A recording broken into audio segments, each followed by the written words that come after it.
నమస్కారం. ఈటీవీ2 తీర్థయాత్ర కార్యక్రమానికి స్వాగతం. మన దేశంలో ఉన్న 12 జ్యోతిర్లింగ క్షేత్రాలలో 8వదిగా విరాజిల్లుతోన్న దివ్యక్షేత్రం నాగేశ్వరం. గుజరాత్లోని సౌరాష్ట్ర దేశాన ద్వారక క్షేత్రానికి 12 కిలోమీటర్ల దూరంలో ఈ దివ్యధామం ఉంది. అత్యంత మహిమాన్వితమైన జ్యోతిర్లింగ క్షేత్రంగా విరాజిల్లుతోన్న నాగేశ్వరం దివ్యక్షేత్ర వైభవమేమిటో మనం ఇప్పుడు చూద్దామా?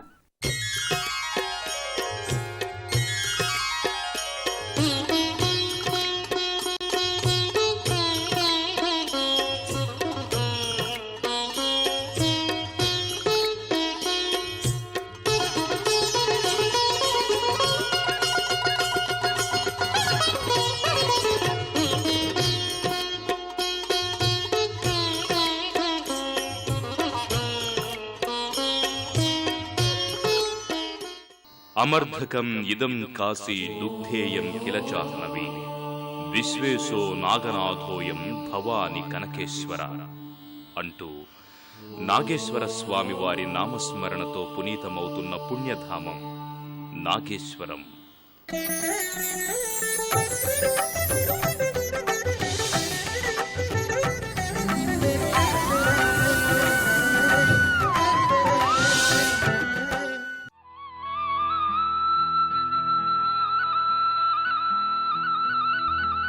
ప్రశాంతమైన వాతావరణంలో ప్రత్యేకంగా దర్శనమిచ్చే ఈ దివ్యక్షేత్రం 12 జ్యోతిర్లింగ క్షేత్రాలలో 8వదిగా విరాజిల్లుతోంది. శివుని లీలా విశేషాలకు వేదికగా ఉన్న ఈ దివ్యక్షేత్రం గుజరాత్ రాష్ట్రంలోని ద్వారక నగరానికి సుమారు 12 కిలోమీటర్ల దూరంలో ఉంది.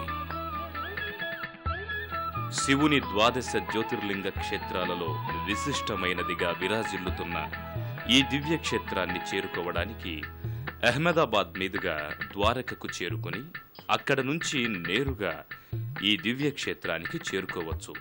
అలాగే రాజ్కోట్, సోమనాథ్ల మీదుగా ద్వారక చేరుకుని అక్కడ నుంచి కూడా ఈ దివ్యక్షేత్రానికి చేరుకోవచ్చు.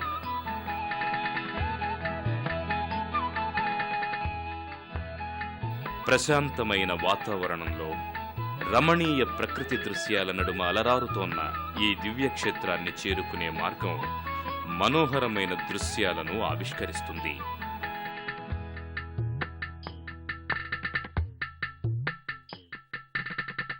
అందాలను విరబూసే వనాలు, అవ్యక్తమైన అనుభూతులనందించే వాగులు, వంకలు, సెలయేర్లు ఈ మార్గం వెంట వెళ్లే భక్తుల హృదయాలను మైమరపిస్తాయి.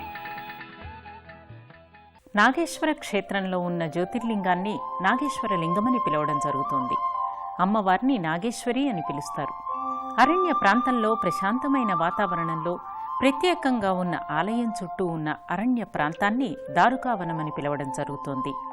ఈ దివ్యక్షేత్రానికి వచ్చిన భక్తులు ముందుగా నాగేశ్వర చెరువును దర్శించుకుంటారు.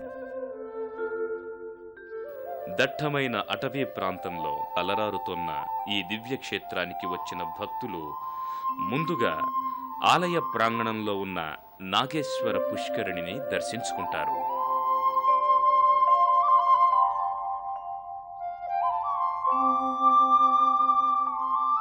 నాగేశ్వర చెరువుగా విరాజిల్లుతోన్న ఈ పుష్కరిణి దాదాపు శిథిలావస్థకు చేరుకున్నప్పటికీ పండుగలు, ప్రత్యేకమైన రోజుల్లో భక్తులు ఈ పుష్కరిణిలో స్నానాదికాలు చేసి తరిస్తారు.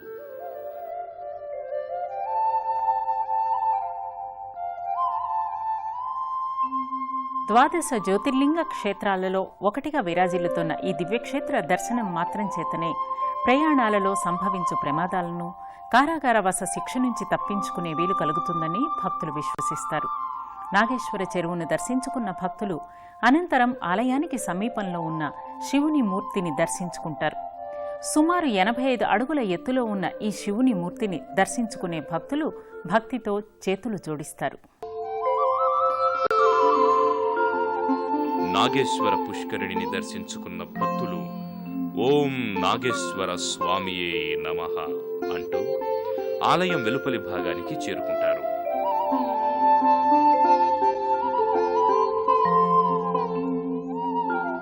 ఆలయానికి సమీపంలో బయట శివుని పెద్ద మూర్తి ఒకటి భక్తులకు దర్శనమిస్తుంది.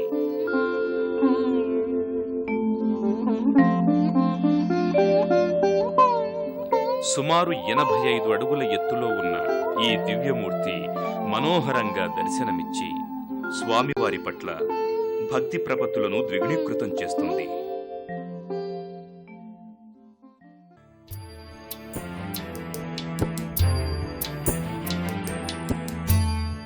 ఆ మూర్తిని దర్శించుకున్న భక్తులు భక్తి పారవస్యంలో మునిగిపోయి శంసానేశ్వర క్రీడాన్మహర పిశాచః సహచరః చితాభస్మాలేవః నృగంతి నృకరోతి పరికరః అమంగళ్యశీలం తవ భవతు నామైవమఖిలం తథాపిన్మర్త్యునాణాం వరద పరమం మంగళం అసి అంటూ ప్రణమిల్లుతారు.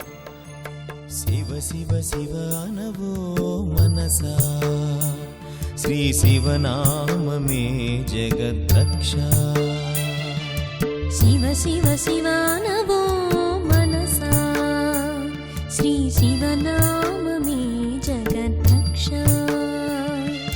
సర్వ పాపహరణం శివ సంకీర్తనం, సర్వ పాపహరణం శివ సంకీర్తనం. చరాచర సృష్టికిదే మూలాధారం.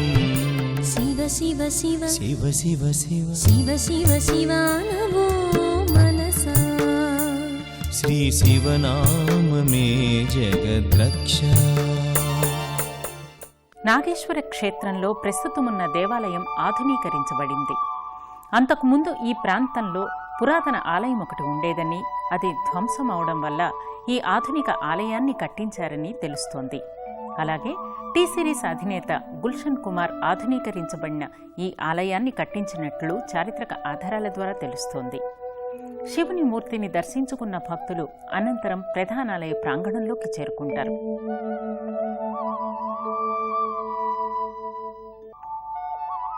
శివుడు జ్యోతిర్లింగ స్వరూపుడిగా నాగేశ్వర స్వామిగా పూజలందుకుంటున్న ఈ ఆలయం ఆధునీకరించబడినది.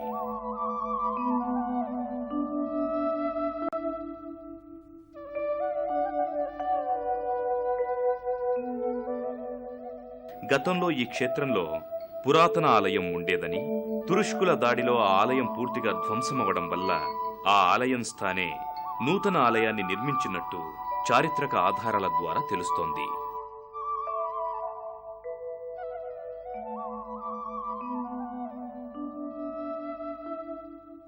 అత్యంత మనోహరంగా దర్శనమిచ్చే ఈ నూతనాలయాన్ని టీ సిరీస్ అధినేత స్వర్గీయ గుల్షన్ కుమార్ నిర్మించినట్లు తెలుస్తోంది.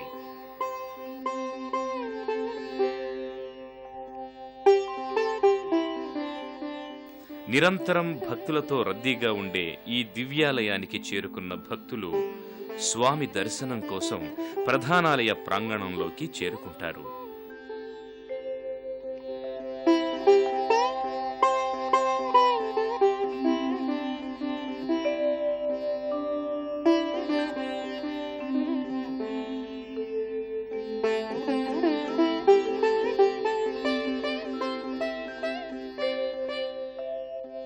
ప్రధానాలయానికి ముందు కుడివైపున వినాయకుడి విగ్రహాన్ని, ఎడమవైపున హనుమంతుడి మూర్తిని దర్శించుకున్న భక్తులు ఆ తరువాత ప్రధానాలయంలోకి చేరుకుంటారు.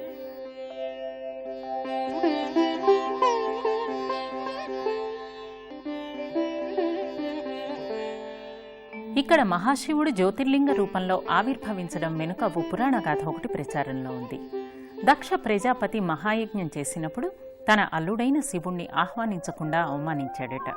పార్వతికి ఇది అవమానం అనిపించి హోమాగ్నిలో పడి భస్మమైపోయిందట. ఈ సమాచారం తెలుసుకున్న శివుడు దుఃఖంతో తల్లడిల్లిపోతూ అడవులలో తిరుగుతూ అమర్థనం అనే ఓ విశాలమైన నదీ తీరానికి వచ్చి నివసించాడట. అయితే అక్కడ కూడా కొన్ని అవమానాలు సహించాల్సి రావడంతో తన శరీరాన్ని కూడా భస్మం చేసేసుకున్నాడట. ఆ తరువాత అటుగా వచ్చిన పాండవులు తమకు చెందిన ఆవులు తమ పొదుగుల పాలను అక్కడే ఉన్న నదికి అర్పించేవట. ఇది గమనించిన భీముడు ఆ నదిపై తన గదతో ప్రహారం చేయగా నీరు వెంటనే విడిపోయిందట. అప్పుడే లోపల నీటికి బదులు రక్తధారలు కారనారంభించి శంకరుని జ్యోతిర్లింగం నదీ గర్భంలో కనిపించిందట. గర్భాలయంలోకి చేరుకున్న భక్తులు శంకరుని జ్యోతిర్లింగ రూపాన్ని దర్శించుకొని భక్తి శ్రద్ధలతో చేతులు జోడిస్తారు.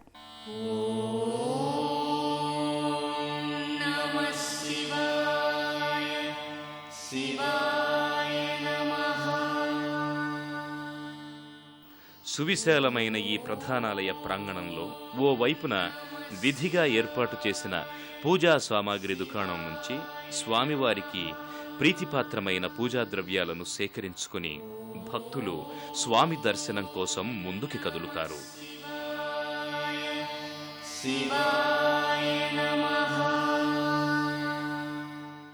ప్రధానాలయంలో స్వామివారికి ఎదురుగా నందీశ్వరుడు దర్శనమిస్తాడు. తానెప్పుడూ స్వామి చెంతనే ఉంటానన్న రీతిగా ఇక్కడ నందీశ్వరుడు దర్శనమిస్తాడు.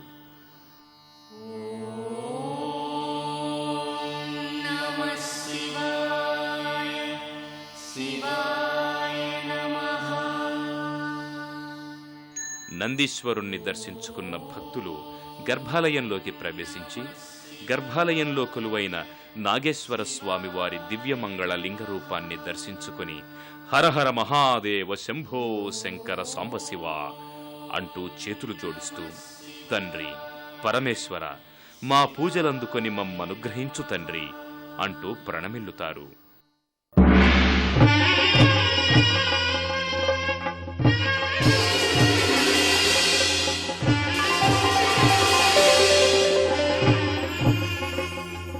दारुकावन में दारुक नाम का एक राक्षस रहता था. దారుకావనంలో దారకుడనే రాక్షసుడుండేవాడు. అతని భార్య దారుక పార్వతీ వరప్రసాది. तो माता पार्वती उस पर प्रसन्न होकर उसको एक वरदान दिया कि तू जिस దారకుడు దుష్ప్రవర్తనతో మునీశ్వరులు బీతావులై దేవతలను శరణు వేడుకున్నారు. राक्षस हर रोज ऋषि मुनियों को परेशान करता था, इसलिए सब लोग और ऋषि के साथ मिलकर దేవతలు దండెత్తుతున్నారన్న సంగతి తెలుసుకున్న దారకుడు తన భార్యకు పార్వతి ప్రసాదించిన వరబలంచే దారుకావనాన్ని ఆకాశ మార్గంలో తీసుకెళ్లి సముద్ర మధ్యలో ఉంచాడు. पत्नी को जो वरदान था उस हिसाब से वो पूरा 16 योजन का वन हवा में उड़ाकर यानी पश्चिमी समुद्र किनारे ये जगह पर आकर रहने लगते हैं. फिर भी राक्षस का कोई कार्य बदल దారకుడు నౌకలో ప్రయాణించే వ్యాపారులను సైతం వదిలిపెట్టకుండా బంధించాడు. कैद कर लेता था. एक दिन सुप्रिय नाम का एक बनिया अपनी नाव लेकर निकला था तो राक्षस ने उसको पकड़कर अपने नगर में कैद कर लिया. सुप्रिय जेल के अंदर पार्थिव शिवलिंग यानी मिट्टी అయితే అదే నౌకలో సుప్రియుడు అనే శివభక్తుడు మట్టితో పార్థివలింగాన్ని చేసి శివుణ్ణి ప్రార్థించడాన్ని గమనించిన రాక్షసులు సుప్రియుడిని హతమార్చడానికి ప్రయత్నించగా శివుడు ప్రత్యక్షమై ఆ రాక్షసులందరినీ హతమార్చి జ్యోతిర్లింగ రూపంలో వెలిశాడు. पाशुपतास्त्र यानी त्रिशूल भक्त को देते हैं. भक्त द्वारा इस भूमि पर दारुक राक्षस का संहार हुआ है. तब से भगवान ज्योतिर्लिंग के स्वरूप में यहाँ विराजमान है.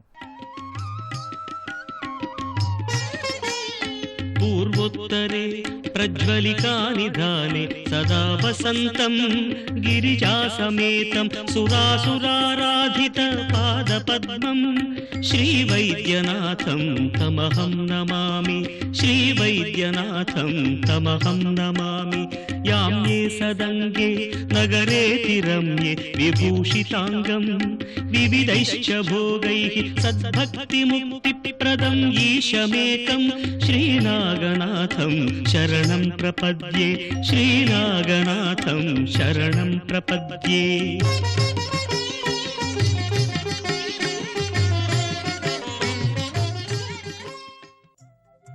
శివుడు జ్యోతిర్లింగ స్వరూపుడిగా దర్శనమిచ్చే ఈ దివ్యాలయంలోనే భక్తులకు పార్వతీమాత, గంగామాతలు దర్శనమిస్తారు.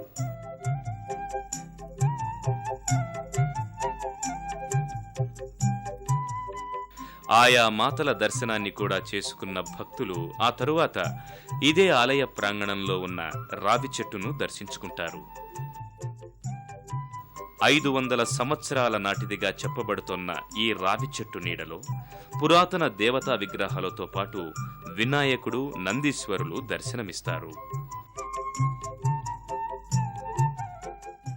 నాగేశ్వర లింగానికి రోజూ భక్తులు చేసే జలాభిషేకాలు, పాలాభిషేకాలు నయనానందకరం. ఆ సమయంలో ఈ ఆలయం శివలోకాన్ని తలపిస్తుంది. ఆ విశేషాలేమిటో చూద్దామా మరి?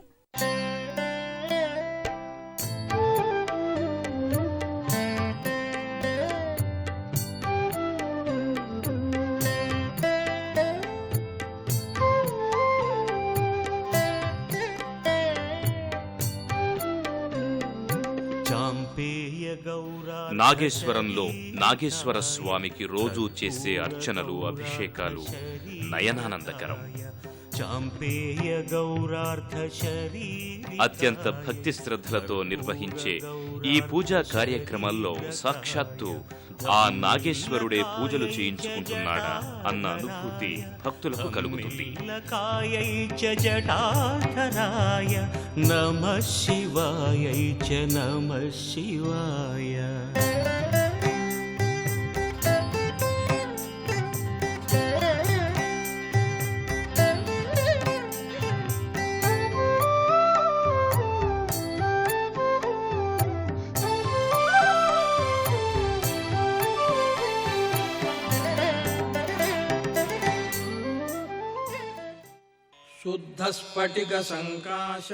అలాగే ఈ ఆలయంలో శివభక్తులు జరిపే రుద్ర నమకం ఆలయాన్ని శివమయం చేస్తుంది.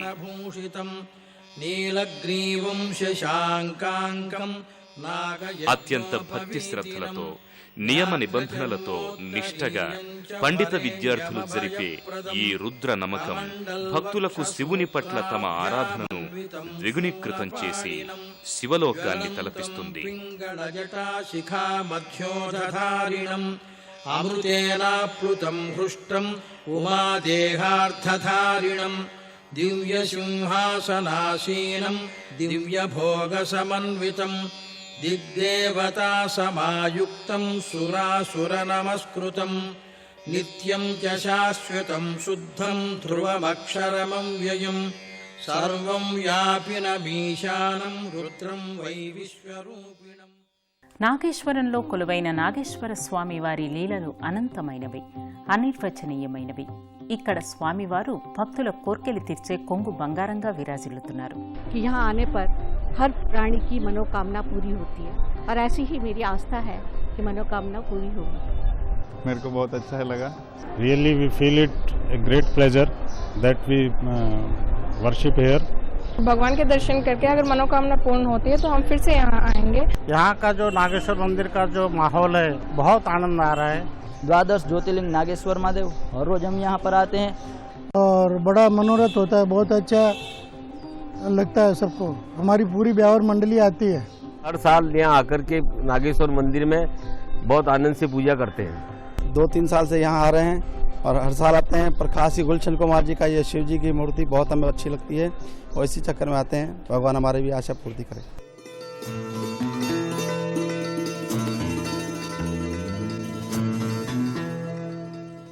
అలాగే శివుడు జ్యోతిర్లింగ రూపంలో నాగేశ్వరుడిగా దర్శనమిస్తున్న మరో దివ్యధామం ఔండా నాగనాథ్.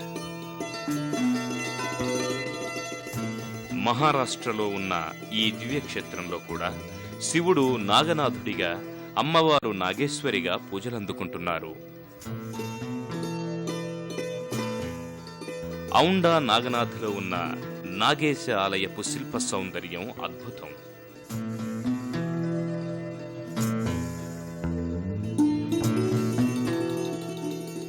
రాతితో కట్టబడిన పాండవుల నాటి ఈ ఆలయం విశాలంగా, దృఢంగా ఉంటుంది.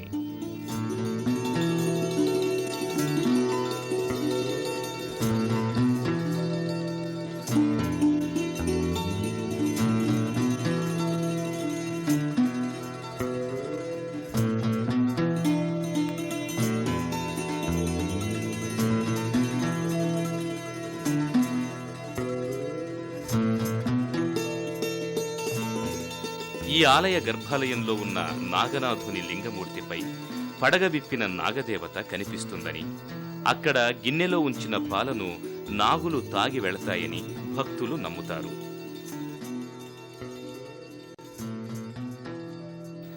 గర్భాలయం పాతాళంలో ఉండి అతి ఇరుకుగా ఉంటుంది.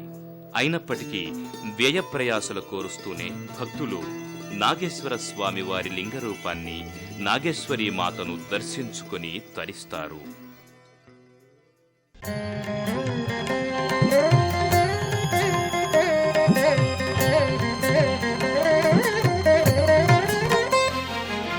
దేవరాజ సేవ్యమాన పావనాంఘ్రి పంకజం వ్యాలయజ్ఞ సూత్రమిందు శేఖ शिखरं कृपाकरं नारदादियोगि वृन्दवन्दितं दिगम्बरं काशिकापुराधिनाथ कालभैरवं भजे काशिकापुराधिनाथ कालभैरवं भजे